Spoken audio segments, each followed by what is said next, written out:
दोस्तों आज बिहार स्टेट के लिए जो है आर्ट ऑफ टीचिंग का जो है फिर से जो है एक नया जो है पीवाईक्यू क्वेश्चन का सेट जो है आप लोग के सामने हम लाए हैं जो देखिए 9/6/2024 को पूछा हुआ है। इसमें टोटल जो है 30 पीवाईक्यू क्वेश्चन रहने वाला है। तो चलिए फ्रेंड शुरू करते हैं वीडियो को। पहला क्वेश्चन है, पहचाने कि कौन से शिक्षार्थी के लक्षण नहीं है जो शिक्षण प्रणाली को प्रभावी बनाने में मदद करेंगे। तो कौन सा जो है ऑप्शन नहीं होगा जो शिक्षण प्रणाली को प्रभावी बनाने में मदद जो है वो नहीं करेगा। पहला है शिक्षार्थी का पूर्व ज्ञान, ये तो प्रभावी बनाने में मदद करता है। दूसरा है विद्यार्थियों के भोजन की आदतें और शौक, ये जो है नहीं है, तो नहीं जो नेगेटिव है वही आंसर हो जाएगा ऑप्शन बी। तीसरा है सीखने की योग्यता, ये तो प्रभावी बनाता है। और तीसरा है शिक्षार्थी के विकास का चरण, ये भी बनाता है। तो ये ए सी और डी सही हो जाएगा और बी जो है जो नेगेटिव पूछा है तो यही जो है सही हो जाएगा।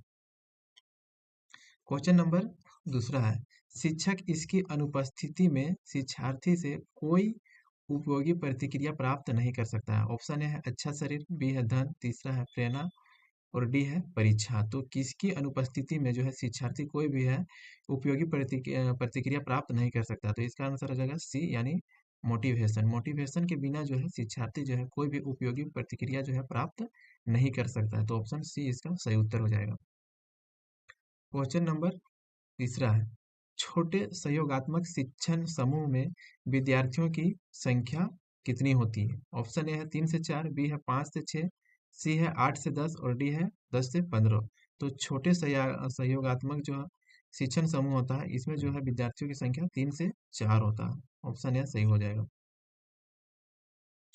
नेक्स्ट क्वेश्चन है क्वेश्चन नंबर 4, पदानुक्रम के उच्चतम स्तर पर कौन है। तो पदानुक्रम के उच्चतम स्तर पर कौन है, बोध, मूल्यांकन, अनुप्रयोग, विश्लेषण। तो इसका सही उत्तर हो जाएगा ऑप्शन नंबर सी मूल्यांकन।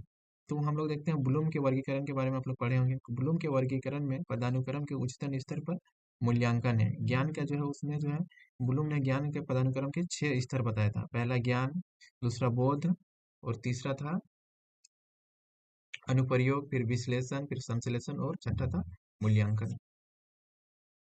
नेक्स्ट अब क्वेश्चन देखते हैं क्वेश्चन नंबर 5, किसी भी चीज का मूल्य या मूल्य निर्धारित करने की प्रक्रिया क्या है, परीक्षा, मापन, आकलन या मूल्यांकन। तो इसका उत्तर हो जाएगा डी। किसी भी चीज का मूल्य या मूल्य निर्धारित करने का प्रक्रिया क्या है, मूल्यांकन है। आकलन का अर्थ है किसी चीज की गुणवत्ता, महत्व या मूल्य का अनुमान लगाना होता है आकलन, लेकिन मूल्य या मूल्य निर्धारित करना होता है मूल्यांकन। नेक्स्ट क्वेश्चन है क्वेश्चन नंबर 6, व्याख्यान विधि क्या है। ऑप्शन ए है शिक्षक ग्रहणशील है, बी है शिक्षक प्रदर्शन या प्रयोग के लिए विस्तृत व्याख्या और सी है छात्र अधिक सक्रिय और शिक्षक जो है निष्क्रिय होता है। ये तो नहीं हो जाएगा, जो छात्र जो है निष्क्रिय होता है। तो ऑप्शन डी सही हो जाएगा, शिक्षक अधिक सक्रिय रहता है और छात्र निष्क्रिय रहता है व्याख्यान विधि में। ऑप्शन डी जो है सही हो जाएगा। नेक्स्ट क्वेश्चन है क्वेश्चन नंबर 7, निम्नलिखित कथनों पर विचार करें। पहला है, एक अच्छी विधि को बच्चे के व्यक्तित्व की रचनात्मक अभिव्यक्ति के लिए गुंजाइश प्रदान करता है। तो एक अच्छा विधि जो क्या है बच्चे के व्यक्तित्व की रचनात्मक अभिवृद्धि के लिए गुंजाइश प्रदान करता है, यह सही लग रहा है। दूसरा है, एक अच्छी विधि विद्यार्थियों के मन में व्यापक व्यापक रुचियां जागृत करता है, यह भी सही लग रहा है। अगला ऑप्शन है, एक अच्छी विधि में सीखने के बजाय जो है शाब्दिक अभिव्यक्ति और याद रखने पर बल दिया जाता है। याद रखना तो जो होता है नेगेटिव होता है, रखने पर बल दिया नहीं जाता। ऊपरी में कौन सी शिक्षण विधि जो विशेषताएं, हाँ, उपरोक्त में से कौन सी शिक्षण विधि की विशेषताएं हैं। तो पहला भी था, ओके, दूसरा है ए और बी दोनों, तो ए और बी दोनों हो जाएगा। नेक्स्ट है क्वेश्चन नंबर 8, ईवीएस में एक अच्छे होम असाइनमेंट पर मुख्य रूप से ध्यान केंद्रित करना चाहिए। ऑप्शन ए है दोहराने और प्रबलन देने में, बी है सीखने में महारत हासिल करने में और डी है और सी है विस्तृत के लिए चुनौतियां और उत्साह देने में। तो सही हो जाएगा इसका आंसर विस्तृत के लिए चुनौतियां और उत्साह देना। नेक्स्ट क्वेश्चन है क्वेश्चन नंबर 9, एक शैक्षणिक वर्ष के लिए कार्य योजना क्या है, इकाई योजना, वार्षिक योजना, पाठ योजना या मासिक योजना। तो ऑप्शन बी हो जाएगा एक वार्षिक योजना। नेक्स्ट क्वेश्चन है क्वेश्चन नंबर 10, तैयारी, प्रस्तुति, फिल इन द ब्लैंक्स और उत्पादन पाठ योजना का 4P है। तो तैयारी, प्रस्तुति और प्रैक्टिस भी होता है, अभ्यास, पी से प्रैक्टिस। तो यहाँ पे प्रिपरेशन, प्रेजेंटेशन, प्रोडक्शन और प्रैक्टिस जो है 4P है पाठ योजना का। तो ऑप्शन है सही हो जाएगा। नेक्स्ट क्वेश्चन देखते हैं क्वेश्चन नंबर 11। एक परिशिक्षण तकनीक के रूप में सूक्ष्म शिक्षण में 3 चरण शामिल है, वे क्या क्या है? ऑप्शन ए है ज्ञान अर्जन करना, कौशल अर्जन करना और ज्ञान का हस्तांतरण। तो यही जो है पहला ही ऑप्शन सही हो जाएगा। एक परिशिक्षण तकनीक के रूप में सूक्ष्म जो शिक्षण होता है, माइक्रो टीचिंग में 3 जो चरण है यही होता है। पहला है ज्ञान अर्जन, दूसरा है कौशल अर्जन और तीसरा है ज्ञान का हस्तांतरण। नेक्स्ट क्वेश्चन है क्वेश्चन नंबर 12। सूक्ष्म शिक्षण का लाभ नहीं है पूछा है, नहीं, नेगेटिव। तत्काल प्रतिक्रिया, इसमें तो सूक्ष्म शिक्षण में तत्काल प्रतिक्रिया दिया जाता है। पुनः पाठ योजना का अवसर, जो है दोबारा जो है पाठ योजना बनाया जाता है गलत होने पर, यह भी सही है। एक समय में एक सीखने का कौशल पर ध्यान केंद्रित करना, ये भी है। शिक्षण स्थितियों पर नियंत्रण का अभाव, ये जो है लाभ नहीं है, तो डी हो जाएगा। नेक्स्ट क्वेश्चन है क्वेश्चन नंबर 13। शिक्षण में अनुभवी सदस्य अपरिपक्व व्यक्ति का मार्गदर्शन खाली स्थान द्वारा करते हैं, तो समय बिताते हुए, योग्यता के द्वारा, जीवन की गुणवत्ता के द्वारा, या जीवन का समायोजन के द्वारा। तो योग्यता के द्वारा, ऑप्शन बी जो है सही उत्तर हो जाएगा। तो शिक्षण में अनुभवी सदस्य जो है अपरिपक्व व्यक्ति का मार्गदर्शन जो है योग्यता के द्वारा करते हैं, तो ऑप्शन बी सही हो जाएगा। नेक्स्ट क्वेश्चन है क्वेश्चन नंबर 14। शिक्षण के मॉडल का वर्णन खाली स्थान है। ऑप्शन ए है शिक्षक और छात्र की बातचीत सहित शिक्षक का व्यवहार, ये सब जो है शिक्षण का मॉडल का वर्णन है, ऑप्शन ए ही सही हो जाएगा। नेक्स्ट क्वेश्चन है क्वेश्चन नंबर 15। प्रशासन का इतिहास पुराना है, प्रशासन का जो इतिहास है कब कितना पुराना है, तो 5000 ईसा पूर्व, ऑप्शन ए ही जो है सही हो जाएगा। नेक्स्ट क्वेश्चन है क्वेश्चन नंबर 16। खाली स्थान के अलावा निम्नलिखित कारणों से खेल जो है युवा बच्चों के विकास में एक महत्वपूर्ण भूमिका निभाता है, इनमें से जो है कौन एक जो है नहीं है और बाकी सब सही है, उसे देखना। वे अपने शरीर का निपुणता प्राप्त करते हैं, क्या सही है। दूसरा, यह उनकी इंद्रियों को उत्तेजित करता है, यह भी सही है। यह समय बिताने का एक सुखद तरीका है, समय बिताने का नहीं, यही सही हो जाएगा। डी है वे नए कौशल हासिल करते हैं और सीखते हैं कि कब जो है उपयोग किया जाए, तो ये जो है एक नेगेटिव आंसर है, यही सही हो जाएगा। नेक्स्ट क्वेश्चन है क्वेश्चन नंबर 17। आजीवन सीखने के लिए सूचना साक्षरता पर दिशा निर्देश किसने विकसित किया है? रूसा ने, ACRL, सी है स्कूनुल और डी है IFLN। तो IFLN है, तो ऑप्शन जो है डी सही हो जाएगा। नेक्स्ट क्वेश्चन है क्वेश्चन नंबर 18।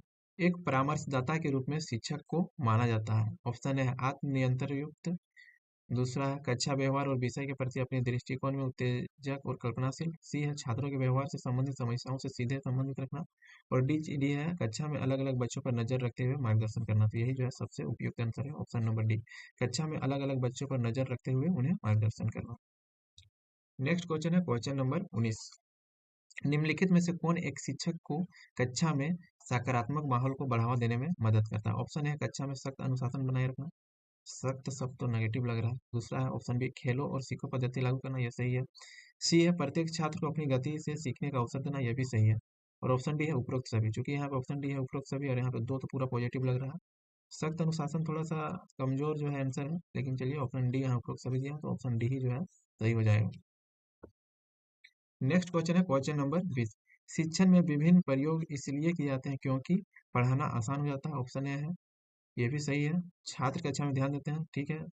ऑप्शन सी है शिक्षक रोचक हो जाता है, ऑप्शन डी है उपरोक्त सभी, तो उपरोक्त सभी जो है शिक्षण में विभिन्न प्रयोग इसलिए किए जाते हैं ताकि पढ़ाना आसान हो जाता है, छात्र जो है ध्यान देते हैं और शिक्षक रोचक बनता है, सारा जो सही है, तो ऑप्शन डी हो जाएगा। नेक्स्ट क्वेश्चन है क्वेश्चन नंबर 21। मूल्यांकन का उद्देश्य क्या है? ऑप्शन ए निर्णय, बी है भविष्यवाणी, सी है मूल्य गुण निर्धारण करना और डी है राय। तो मूल्यांकन का उद्देश्य क्या है? मूल्य गुण का निर्धारण करना, ऑप्शन सी जो है सही हो जाएगा। नेक्स्ट क्वेश्चन है क्वेश्चन नंबर 22। व्यवहार के नमूने के लिए किस उपकरण का उपयोग किया जाता है? तो व्यवहार के नमूने के लिए हम लोग किस प्रकार का उपकरण करते हैं? मूल्यांकन, आकलन, मापन या परीक्षण, तो ऑप्शन डी हो जाएगा परीक्षण। तो हम लोग व्यवहार के नमूने के लिए हम लोग परीक्षण का उपयोग करते हैं। नेक्स्ट क्वेश्चन है क्वेश्चन नंबर 23। निबंध प्रकार के प्रश्नों का मुख्य लाभ क्या है? तो निबंध प्रकार के प्रश्नों का मुख्य लाभ क्या है? ऑप्शन ए है छात्रों को सीखने की कठिनाइयों का निदान कर सकता है, बी है अंक प्रदान करने के लिए, सी है विद्यार्थी उत्तर का अनुमान लगा सकते हैं और डी है वे जटिल सीखने के परिणामों को माप सकते हैं जिन्हें अन्य प्रकार के प्रश्नों के साथ नहीं मापा जा सकता है, तो ऑप्शन डी जो है सही हो जाएगा। नेक्स्ट क्वेश्चन है क्वेश्चन नंबर 24। पाठचर्या का प्रमुख संबंध है व्यक्तियों के व्यवहार में बदलाव करना, बी है नौकरियों के लिए तैयार करना, नहीं, व्यक्तिगत संतुष्टि नहीं, उपरोक्त में से कोई नहीं, ये भी गलत हो जाएगा। तो ऑप्शन ए जो है सही हो जाएगा, व्यक्तियों के व्यवहार में बदलाव लाना। नेक्स्ट क्वेश्चन है क्वेश्चन नंबर 25। पाठचर्या का महत्वपूर्ण कारक इनमें से किसको प्राप्त करने में मदद करता है? तो पाठचर्या का महत्वपूर्ण कारक इनमें से किसको प्राप्त करने में मदद करता है? ऑप्शन ए है शिक्षा, बी है उद्देश्य, सी है गुण और डी है नौकरी। तो उद्देश्य जो है सही उत्तर हो जाएगा। नेक्स्ट क्वेश्चन देखते हैं क्वेश्चन नंबर 26। शिक्षण में निम्नलिखित में से क्या शिक्षक के लिए एक चुनौती है? तो शिक्षक के लिए कौन सा एक चुनौती है? पहला है एक प्रश्न पत्र तैयार करना, उसके लिए तो आसान है, ये चुनौती नहीं है। छात्रों का मूल्यांकन करना भी आसान है, अनुशासन बनाए रखना भी आसान है। शिक्षण अधिगम को आनंददायक बनाना एक शिक्षक को जो है शिक्षक के लिए एक चुनौती है। तो ऑप्शन डी है सही हो जाएगा। नेक्स्ट क्वेश्चन है क्वेश्चन नंबर 27। सीखने का सबसे उपयुक्त अर्थ क्या है? ज्ञान का अधिग्रहण, बी है व्यक्तिगत समायोजन, सी है ज्ञान का समावेशन और डी है व्यवहार में संशोधन। तो यही जो है मेन आंसर हो जाएगा, व्यवहार में परिवर्तन। व्यवहार शब्द जहाँ आया वहाँ पे सीखने का हो गया, ज्ञान का हो गया, व्यवहार शब्द जो है सबसे प्रोपराइट आंसर होता है। नेक्स्ट क्वेश्चन है क्वेश्चन नंबर 28। विद्यार्थियों को दंड देने का मुख्य उद्देश्य क्या है? अधिकार प्रदर्शित करना? नहीं। दो है दूसरों को भी ऐसा करने से बचाया? नहीं। ऑप्शन सी है अपराधी से सुधार, हाँ अपराध जो करते हैं उससे सुधर जाए, इसीलिए जो है विद्यार्थियों को दंड दिया जाता है। डी है जो गलत किया उसका बदला लेना? नहीं। तो ऑप्शन सी सही हो जाएगा। नेक्स्ट क्वेश्चन है क्वेश्चन नंबर 29। सवाल पूछना है, अगर एक महीने तक बिजली नहीं हो तो हमारा जीवन कैसे प्रभावित होगा? इसका उद्देश्य क्या है? ऑप्शन ए है विवेकपूर्ण तरीके बिजली का उपयोग करने में छात्रों को संवेदनशील बनाना, बी है बिजली के स्रोतों पर छात्रों का आकलन करना, सी है छात्रों को कल्पनाशील और सोच कौशल को बढ़ावा देना। यही सही हो जाएगा, ऑप्शन सी। लास्ट क्वेश्चन है क्वेश्चन नंबर 30। इनमें से कौन सी जो सहायता जो है सबसे सरल और उपयोग में आसान है और महंगी नहीं है? तो कौन सा जो सहायता है, कौन सा जो यहाँ पे नीचे जो है यहाँ पे मटेरियल दिया हुआ है वो जो है आसान है? कौन सा टीएलएम आसान है? ट्रांसपेरेंसी, बी है टेलीविजन, सी है कैसेट और डी है कॉम्पैक्ट डिस्क। सबसे जो है आसान और महंगा जो नहीं है वो है ट्रांसपेरेंसी। तो ट्रांसपेरेंसी क्या होता है देख लेते हैं। ट्रांसपेरेंसी की सहायता सबसे सरल और उपयोग में आसान और महंगी नहीं है। ट्रांसपेरेंसी पारदर्शी प्लास्टिक शीट होती है जिन्हें कॉपियर या प्रिंटर से होकर गुजारा जा सकता है। इस पर पेन या मार्कर से लिख सकते हैं, चित्र बना सकते हैं या फिर प्रिंट आउट चिपका सकते हैं। इसे ओवरहेड प्रोजेक्टर पर रखकर भी बड़ी स्क्रीन पर दिखाया जाता है।